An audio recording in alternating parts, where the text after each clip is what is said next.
So today on What's on Sheron, I am going to talk to an absolute legend when it comes to Sri Lankan cricket. But before I give you an introduction as to who he is, I have a background story about myself because, well, I don't get to talk enough. So anyway, since the time I started watching cricket as a little girl, it must have been 6, 7 years old, and till the time he retired from international cricket, which was in 1999, he has been my absolute favorite cricketer of all time. Of all time. And back in the day, unlike now, we didn't really have pictures, or there was no social media for us to look at, pictures of them or what they're up to. Didn't have it.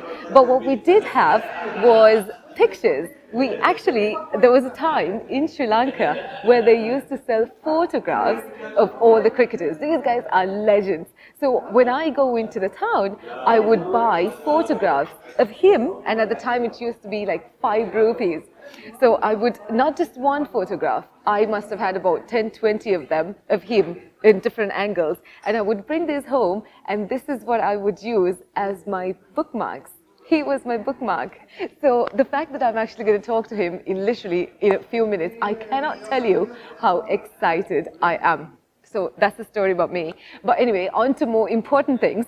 So he was a crucial member of the 1996 winning team, and he is also the first match referee to be acted in a day-night test match in the history of the game. And if you do remember, this game was also the first game where they used the pink ball. That's it. So I'm pretty sure you know who it is I'm going to talk to. It is, of course, none other than the legendary Roshan Mahanama. Roshan, I know you're really busy. You're here in Dubai on work, and I really do appreciate you giving me this time. I thought the best place to start would be to go back to 23 years ago. Of course, that's when we won the World Cup. What was it like for you to be a part of the team? And at the time, did you think, you would ever really go on to win a World Cup, especially given the fact that we were the underdogs? Sheron, let me first thank you for giving me this opportunity. I mentioned this earlier as well. I've stayed away from the limelight or being a so-called public figure, but you approached me through Uncle Percy, and I was not in a position to say no to you.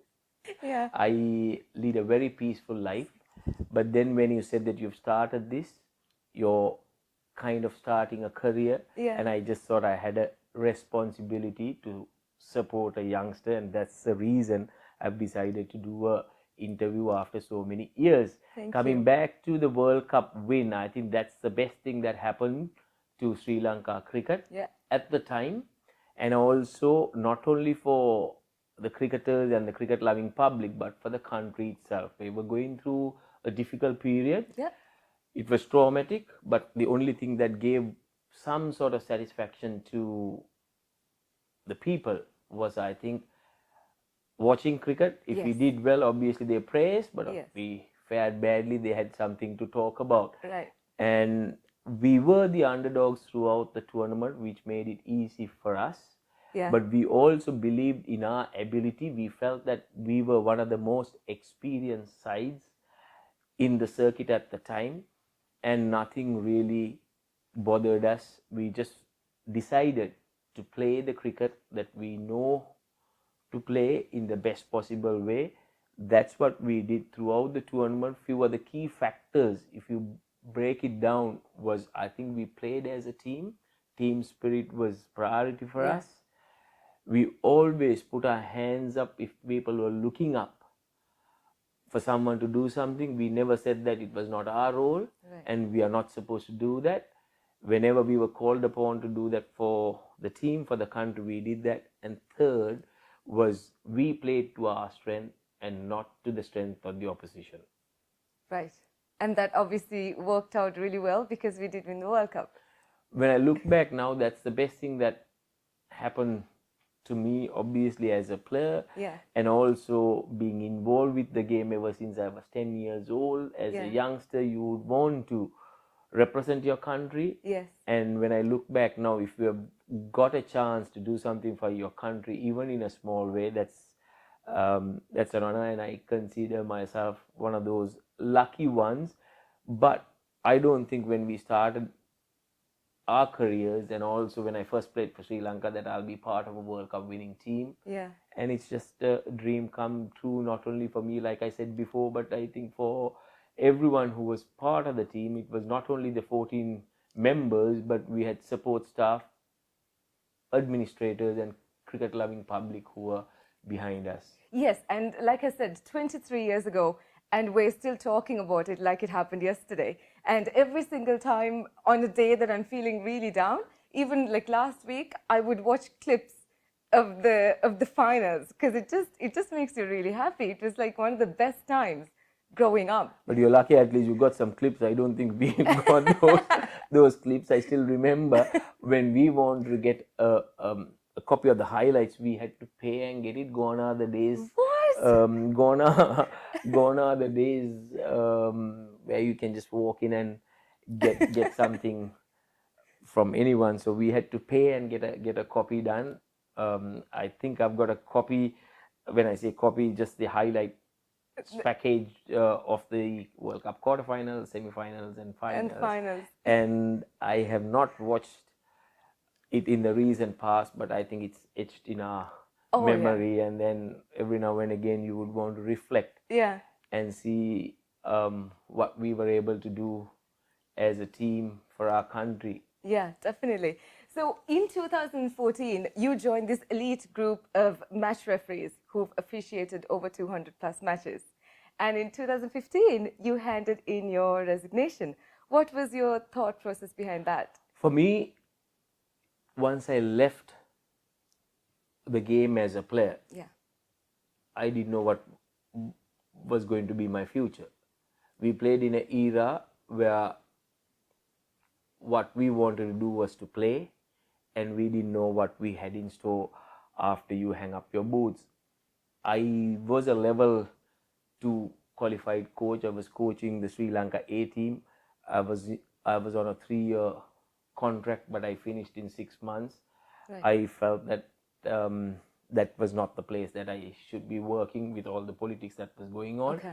Moved away, and I was fortunate enough to be offered to work for the ICC way back in 2004, and you said I joined an elite club of officials who had officiated more than 200 games or whatever. Coming from a humble background, initially what you wanted was to play the game, and when I reflect and look back now, to be involved in close to about 600 internationals, I just can't imagine, but I think it's a long journey. And for me, working for the governing body was one of the greatest things that happened to me. Yeah. I was exposed to another angle, another area of activity in. I have to ask you this, and I'm sure you'd want to clear the air yourself. So sometime last year, there was this news article about you on social media, the fact that we might see you in politics. Is that something you've thought of, or are we actually going to I've never even thought about going down that route, that path. And also, I would like to tell you and a lot of the others, you should not believe everything that you see, everything that you hear, unless you hear it from the horse's mouth. Right. In the recent past, in the last month, 2 months, I've been bombarded with questions to see whether I'm going to get into the cricket board. Yeah. That was after the news that came out to say that I was getting involved in politics. Right. But unfortunately, all this has come from wherever. I don't know where it has come from. Right. But I have never come out and said, this is an area that I'm considering to get involved. So my only request is, unless it comes from me, don't listen, don't accept. But if I'm ready to do something, then I will definitely come forward and tell my fans, my friends, and people who are close to me. But I think whatever we do, whatever I want to do it in the proper manner. I need to be true to my conscience. And both these areas that we were talking about, I don't think I can get involved right now. So I think I prefer to stay away from what is going on with politics as well as Sri Lanka cricket, and to move on with life, like I told you initially, I'm leading a very peaceful life. Yeah. Over the years, I didn't have time to spend with my family, my Right. kids, and we are blessed with 2 grandkids, so I'm enjoying every bit of it, and that is more than anything for me. Oh, congratulations. That's lovely. Since we're on the subject of social media, are you glad that you played the game at a time when social media wasn't as big as it is now? It doesn't matter. I think there are pluses and minuses. Yes. If people use it wisely, people should know when to use it, how to use it. It gives an opportunity for people to know what goes around in the world, Yeah. business, politics, sports, but you should be able to differentiate and also use it in a manner that it will not harm someone's life, Yeah. someone's career, and you need to be careful. And as public figures, I think we also need to be careful. We need to know how we should react, how we should handle social media. But I must tell you, I'm not on Facebook. Recently, I think one of the charities that I'm involved with decided to have a Facebook page, Right. just to, not with the intention of showing what I have done, but also for people to know if they are keen on supporting in some of the ventures that I'm involved Yes. in, they can come forward. Very, very little a little time that I spend on WhatsApp and so on, because I feel it's time consuming and you need to have a life. I prefer Yeah. spending that time going out on a walk and looking after my health and to relax a bit. Than to be on the phone messaging. Yeah, because I think we spend a lot of We time do. on the phone. My friends sometimes have a go at me saying that my phone switched off after 2 o'clock in the afternoon. Is If I'm it? at home here, of course, it's on 24 hours. Yeah. That's because I'm away from home. Right. But generally, I switch my phone on at about 9 o'clock in the morning. Okay. And I knock it off by about 2 o'clock. I come back home. Wow. That's my family time. Then again, I switch it on at about 6 o'clock. When I am ready either to go out or when I'm ready to go out to do a workout, and then come back at about 8 o'clock and knock it off. I think you need to have you need to have time for yourself, Yeah. your family, and you need to know how and when you should use the mobile. And that's how I've been doing it, and it has helped me to keep life simple. I think you're doing a great job with that. I don't think I can do it. I thought let's talk a little bit about your autobiography. You named it Retired Heart. Do you want to tell me the story behind that? First, I must thank a gentleman by the name of David Cruz. David and Kathy, they used to live in Australia. David was the only person who came forward to do something for me after I finished playing cricket. Must thank him for what he, not only him, David and Kathy both have done, not only to me, for my entire family. Because when I moved out of the game, I had no plans of retiring. It just came as a surprise to everyone, including me. I was training with the boys the day before, and I decided to quit the game the following day. So I was not prepared. David, from nowhere, called me and said, "Roshan, I know what you've done for Sri Lanka cricket. If ever you want to get out of the country, spend some time alone with your family, please tell me." And that's exactly what I did. I went and played a season in Australia. Then I actually stayed with him as well. We were talking through a lot of the things, and he said, "I think you had a good career. You should do a book." And he introduced me to Ken Peace, an Australian who's done a lot of books on sporting personalities in Australia. I spent a lot of time with Ken, and then we had interest shown by some of the publishers, but I just wanted to self-publish it. A, it was not a commercial exercise. B, I just wanted to tell people who have followed and are also aspiring sports personalities that what we sportsmen go through to reach our goals, reach our targets. And I just want to give what I had to go through to reach where I had got later on in my career. So that's how it was initiated. And then also we decided that I should do a translation of the book from what we had heard at the time. I don't think there was a sporting personality who had done a book. I know there have been people who have written books on different sporting personalities, but I don't think per se a autobiography was done, and that's how we came up with the idea. And also the name Retired Hurt was decided by my late father, who went through the book when Ken, the script when Ken put it together, because he said, son, it has to sound like you. So obviously Ken writing it would have had the tone of Australian, but he was able to spend time, go through, make those adjustments, and come up with the final product. So that's how it all started, and I'm happy now when I look back. Not many Sri Lankan sports personalities have done a book. I'm in the process of looking at doing a anniversary edition, because a lot of people have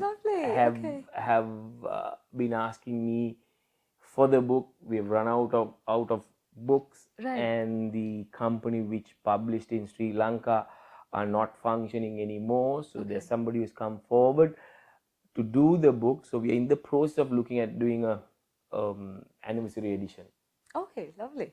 I just thought I might even add a little bit of my refereeing career and few other activities that I'm involved in the same same book. Since you retired, I think, since you're not so big into social media and things, there was a bit of a drop of where no one knew what you were up to.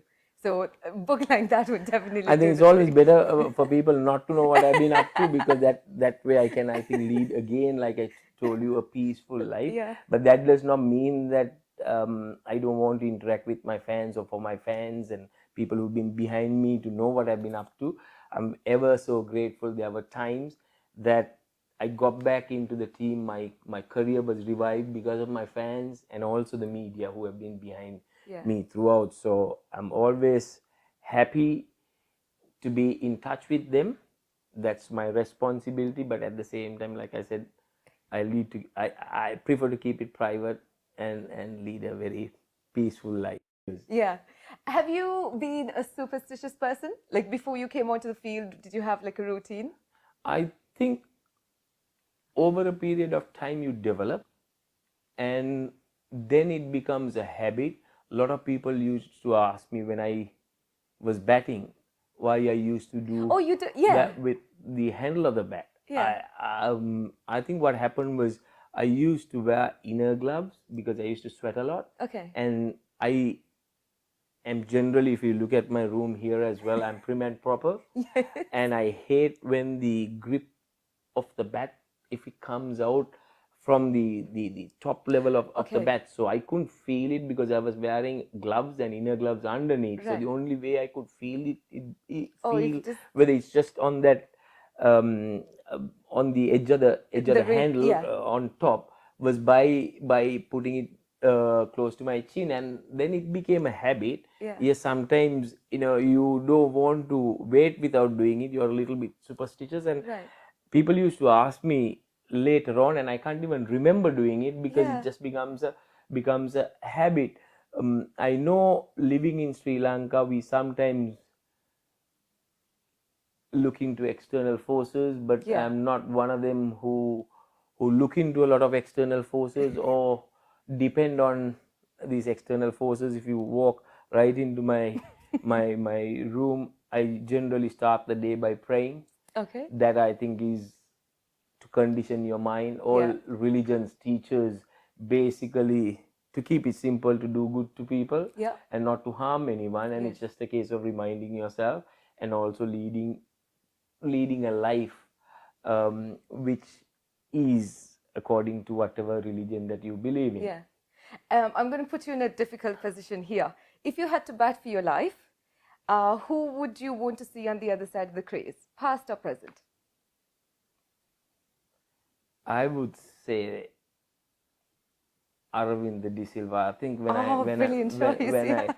I look at the guys who have played the game with me, I prefer to talk about the guys who have played with me, and our team also, the 96 team, revolved around Aravind. Right. What we did was we did everything possible to make him feel comfortable. Yeah. If you really look back, I think you should not go by the statistics. You should go by the ability of a player. Yeah. And for me, I have not seen some of the cricketers prior to we got test status, but as far as I'm concerned, the best batsman that I've seen, obviously, definitely, is Aravind. And then yeah, having him on the other side, I'll give you one example. World Cup semi-finals. I've got two gentlemen here in front of me. I think they're both Indians. They might not like it, but World Cup semi-finals, we lost both openers in the first over. Yes.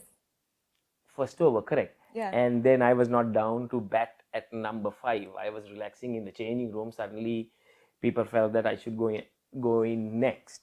And then my childhood friend again, Asanka Guru Singh, got out. I was half dressed. Others were helping me to pad up and go out in front of 120,000 people. I don't think we'll see a game where we'll have 120,000 people watching a game of cricket. Yeah. And when I went on to the other side, I was wondering, what am I doing here? You know, suddenly I'm in the middle. Everyone's screaming. Indians were on top. And then I was only a mere spectator on the other side, because Aravind and myself, I think we put on about 55 runs. Yeah. And I would have got about 5 runs. So he was doing everything on the other hand, and I was just watching and admiring his stroke play. When I look back, I think for me that's a better knock than the 100 that he got even in the finals. During the finals, yeah. Oh, that was pure class. Pure class. He was amazing, and brilliant choice at that too. Did you have a role model growing up? Yes, my father. Okay. I lost him about a year and a half ago. Why I pulled this out was just to show you that's him. Oh. And yes, my parents have been behind me. Wasn't a very easy period last year or year before. Last, when I lost him, he was able to guide me and also show me what's important in life is to be a good human being more than anything that you achieve in life. Yeah. And it's a very, very emotional sort of thing to talk about him. But I think when I look back now, that's priority, because whatever we achieve in life or whatever we do in life is for us to get satisfaction. Yeah.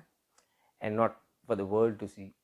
And also, if you're talented in some way, that's to enhance your talent and to do something worthwhile with your life.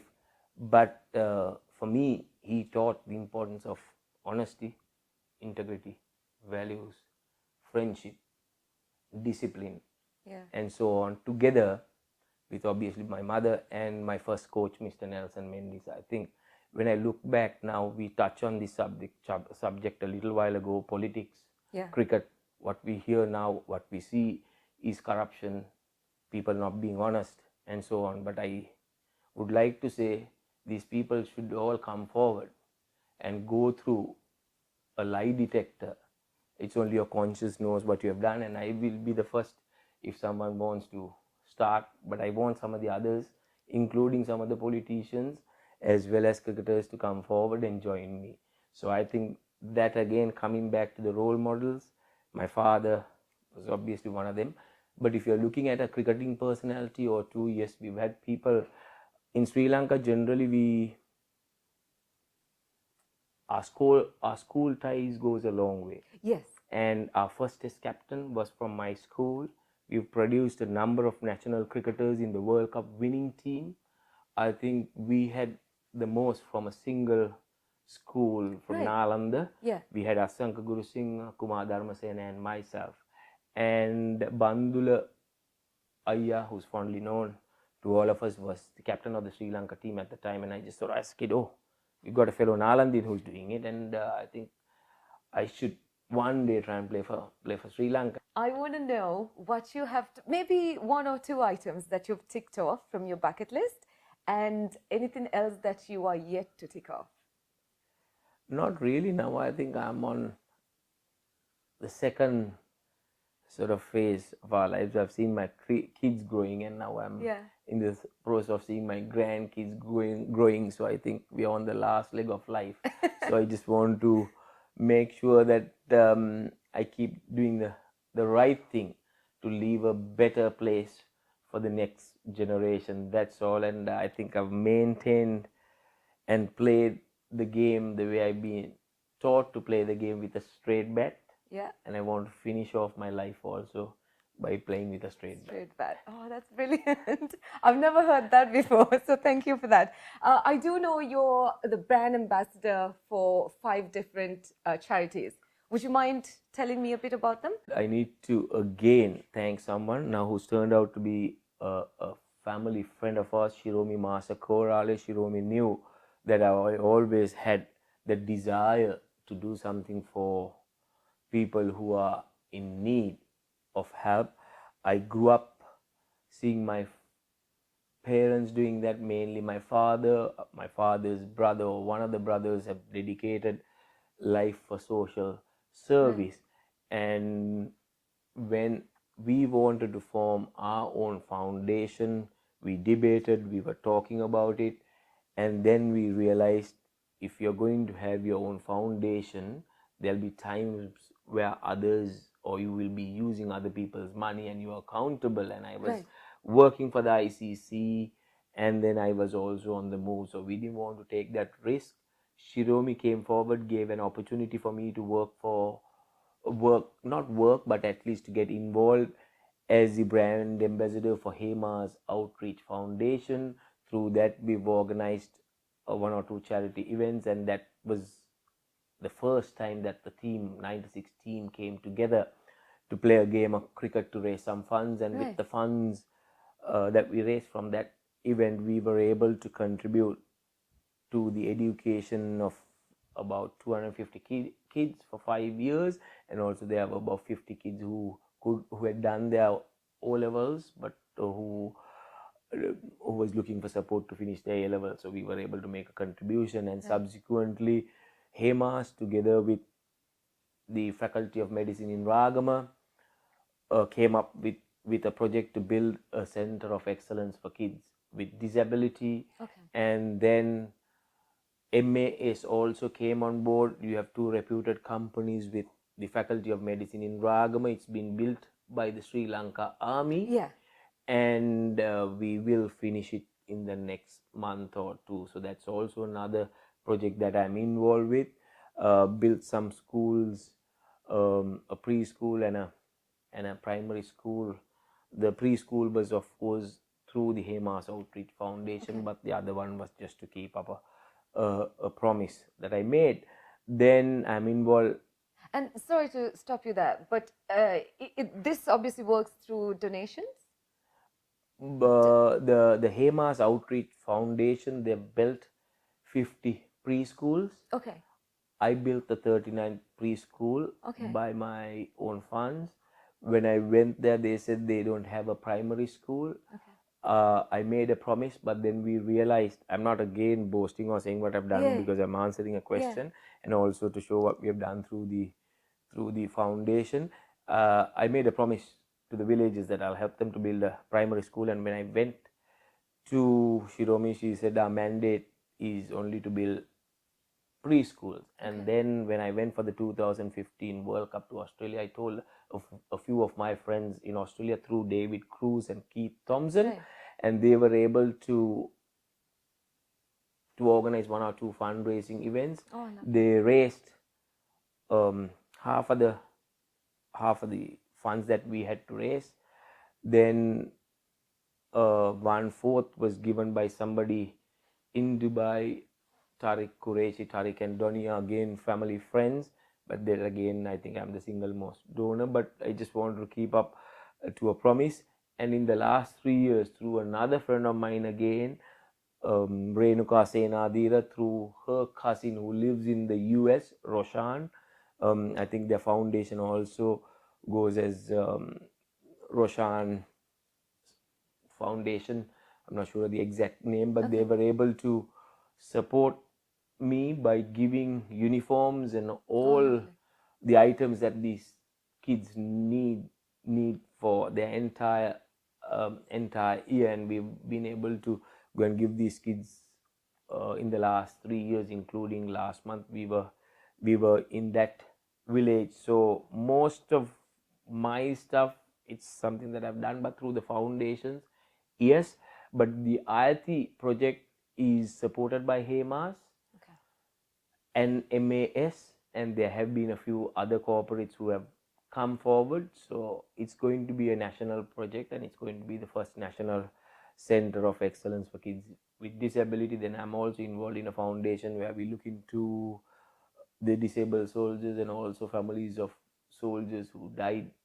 Then I'm involved, when I say I'm involved as a brand ambassador, and I also come forward to promote and get people to support these worthy causes. I'm involved with SOS Children's Villages as their brand ambassador. So I try to find time to support all these foundations in whatever way I could. And the last one is Mituro is prevention of addiction.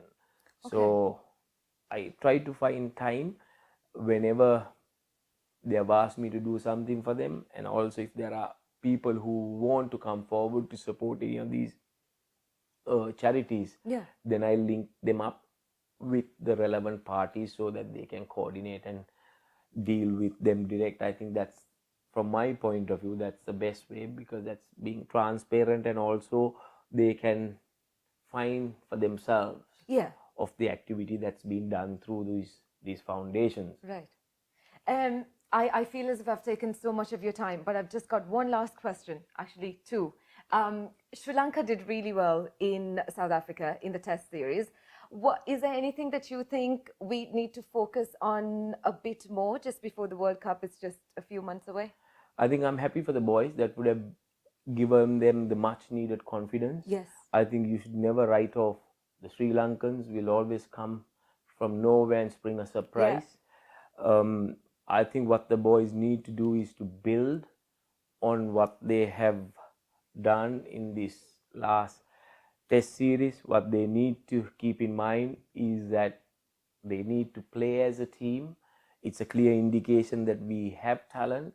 Whatever problems that we've had in the last few months, from my point of view, it's beyond cricket. And I hope the authority and people concerned will give these boys an environment where they can focus on the cricket and focus on the World Cup. And if you let them do that, I'm sure they'll perform well.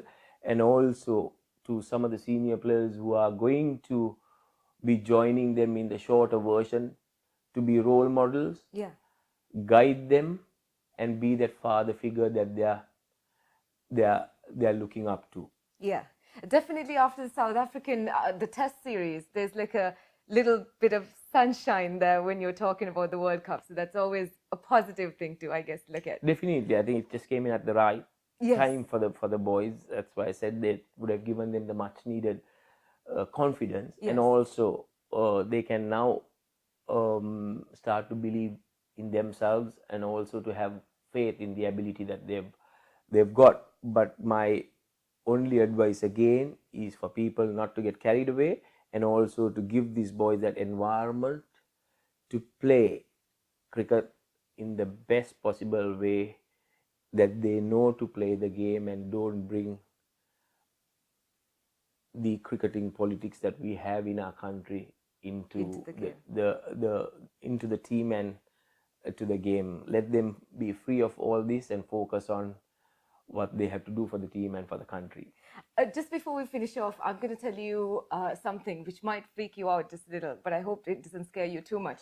But I was actually in your house many years ago. I think in 2004, I was working for a radio station, my first radio station, Colombo, and your wife nominated you for your birthday. So I was the presenter coming to surprise you. So I did turn up with my colleague, and I was so happy because you have been, I looked up to you growing up. My childhood was all Roshan Mahanama. That was it. So I was thinking, oh my gosh, I can't believe I'm actually going to meet him. I'm going to his house. And I had this whole thing planned where when I met you, I was going to tell you all these things. So we walked in and we walked into your room, I think, and all I did was just give you the phone. I couldn't talk. I was starstruck. I would have been stuck for words as well, because generally I'm outnumbered, outvoted at home, because I've got my wife and the 3 daughters. So Yeah. I was a single voice, and I've had many surprises, and I'm sure that would have been one of them, and you would have Added to the added to the part who was there. But I'm glad that at least you were able to visit our place and also meet the rest of the family. Yes, I did, and I couldn't thank you enough for giving me this opportunity, because this for me this is amazing. I mean, for me to be seated next to you, to someone that I looked up to my whole life, this is just amazing. So thank you so much. Pleasure is all mine, Sheron. Like I said, you approached me through the right person, Uncle Percy, who's been there behind us for years. And when people like that ask me for a favor or tell me to do something, I won't say no. And also, when I spoke to you and you said that you're starting this is one of your new ventures, I just thought we had a responsibility to support youngsters like you in whatever way we could. And I've stayed away from the limelight. I can't remember when I did the last interview, but I'm sure this must be after so many years. And I wish you all the very best and continued success. Thank you. This means so much to me. Thank you.